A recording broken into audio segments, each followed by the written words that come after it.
You have more financial discipline than most people in this country, and your wealth is growing slower than it should. That's not a contradiction, that's the mechanism. You track your spending, you've read the books. You know what compound interest does over 30 years, you know the difference between an asset and a liability, and you've delayed enough gratification that patience has basically become your entire personality. And somewhere underneath all of that, under the spreadsheets and the habits and the identity you've built around being good with money, there's a question you've almost stopped asking, because the answer hasn't changed in months. If I'm doing everything right, why isn't this accelerating? That question isn't doubt, it's data. There's something happening inside your brain every time you make a financial decision, any financial decision, even a small one, that the personal finance industry has never bothered to explain to you. Not because the research doesn't exist. The neuroscience is documented and precise. It's because explaining it would make you stop buying the very thing they're selling. Every time you manually track, review, and deliberate over your money, something is being consumed. And the people building wealth faster than you are using that exact resource for something completely different. Here's what it actually costs you and how the system that changes everything works. Neuroscience calls it decision fatigue, and it doesn't care if your decisions are about money, food, work, or what to watch tonight. Every decision you make, every single one, draws from the same cognitive fuel tank. The same neurological resource that processes a spending category in your budget is the exact same resource that evaluates a business opportunity, negotiates your income, or decides whether to commit consistently to the financial habits that actually compound. Studies on decision makers show that the quality of choices degrades in direct proportion to the number of decisions already made that day. Doctors ordering more tests at the end of a shift, that's not physical exhaustion, that's an empty tank. Your financial discipline is burning that fuel. The tracking, the manual reviews, the should I or shouldn't I moments you've been treating like character-building exercises. They're not building character. They're emptying the tank you need for the decisions that actually compound. Here's where it gets uncomfortable. The people outbuilding you financially, the ones whose wealth seems to grow while yours crawls, they're not more disciplined than you. They're not waking up at 5 a.m. with better willpower. They're making fewer financial decisions. Not fewer because they're careless, fewer because they engineered a money system that removed the need for judgment from every low-value transaction. Their savings move automatically before the paycheck becomes spendable. Their investment strategy allocates by rule, not by choice. Their spending boundaries are structural, not psychological. They built a financial system that runs without them, and then they stopped thinking about money. This isn't passive income content. This is something more fundamental than that. When you stop burning cognitive fuel on financial discipline over small transactions, your brain doesn't go idle. It goes hunting. It starts processing the income growth opportunities you were too depleted to notice, the salary conversation you kept postponing, the high-leverage financial habits that actually produce compounding momentum instead of just control. The difference between someone who builds wealth slowly and someone who builds it fast is often not income, not knowledge, and not effort. It's where their financial discipline is available when it counts. One person's financial discipline is fully deployed at 9 a.m., thinking clearly about wealth building, making the high-leverage decisions that compound over years. The other person's discipline spent itself reviewing a $14 charge at 8:47 a.m., and now they're running on reserve. Stop for a second. Because what I just said is going to feel wrong to a specific type of person, and if you're still watching, you're probably that person. You've built financial discipline into an identity. It's not just what you do, it's who you are, and anything that challenges it doesn't feel like a financial correction, it feels personal.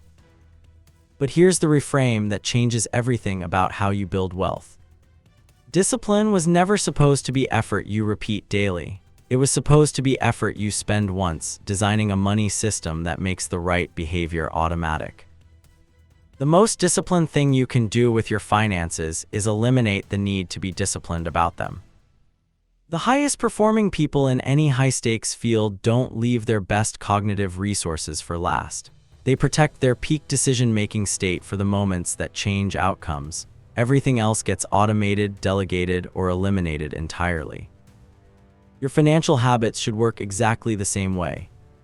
Here's what nobody maps out for you, and it's the reason most people spend years working hard on their finances without actually accelerating wealth growth.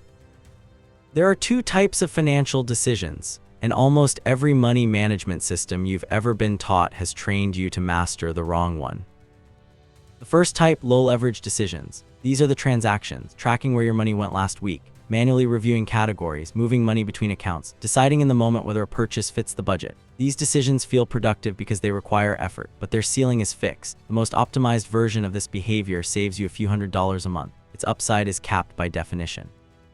The second type, high leverage decisions. Income-producing behaviors executed consistently.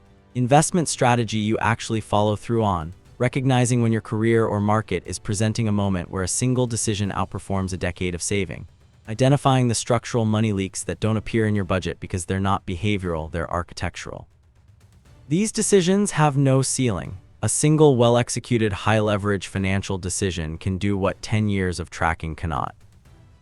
The cruel irony of most financial discipline programs is this: they train you to be exceptional at Type 1, while systematically draining the cognitive fuel you need for Type 2.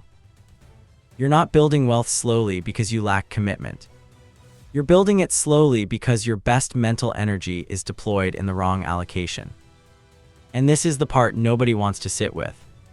Because if this is true, if every manual tracking session, every willpower-dependent financial habit has been quietly consuming the resource you needed for the decisions that actually accelerate wealth, then you haven't just been working hard in the wrong direction. You've been competing against yourself. Every ounce of cognitive fuel spent managing transactions was unavailable when the right opportunity required a clear head. Every morning depleted by microfinancial decisions was a morning where income growth decisions got postponed again for tomorrow. And tomorrow arrived the same way. The exit from this is not motivation, it's not a new app, and it's definitely not more financial discipline. It's a migration, and it happens in a specific sequence. Step 1, identify every financial behavior you repeat that doesn't require judgment. Automatic transfers, recurring payments, investment contributions. These should never touch your decision-making process again. Automate them once, and that's a permanent withdrawal from the low-leverage category. Step 2, replace psychological limits with structural ones. A structural limit means the money isn't there to overspend. A psychological limit means you're white-knuckling it every time. One drains your cognitive fuel tank, the other refills it. Step 3, this is the one that actually compounds. Redirect every unit of freed mental bandwidth toward exactly one financial behavior: income growth. Not diversified, not balanced. One focused behavior, because income growth is the only variable in your wealth-building equation with no ceiling. The people who build wealth fast aren't more disciplined. They've designed their money system so their sharpest thinking is available when a high-leverage moment appears, and they move when everyone else is still reviewing last week's transactions. When you stop managing and start architecting, something shifts. Money stops being something you constantly attend to. Your best mental state, the sharp, clear-headed thinking you have before 100 small decisions have dulled it, gets redirected toward the financial habits that actually build wealth. You start noticing the opportunities your formerly depleted brain was filtering out. You have the energy to negotiate, to execute consistently on the income growth behaviors you've been putting off, to recognize when your market, your career, or your network is presenting a moment where one decision matters more than a full year of budgeting.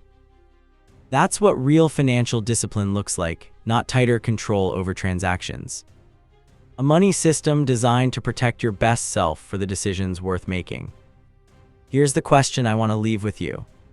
Not how do you save money, you already know how to save money. The real question is, what would you do differently with your financial life if you had 4 full hours of peak cognitive bandwidth every single week? Hours that right now are being consumed by decisions that should already be automated. That's not a hypothetical, that's what's waiting on the other side of this migration. The financial system that builds wealth isn't the one that demands the most from you. It's the one that demands the right things at the right moments and lets everything else run without you. If this changed how you think about wealth building, let it sit for a minute. Then come back and watch what we cover next, because the next piece of this changes how you think about income growth entirely.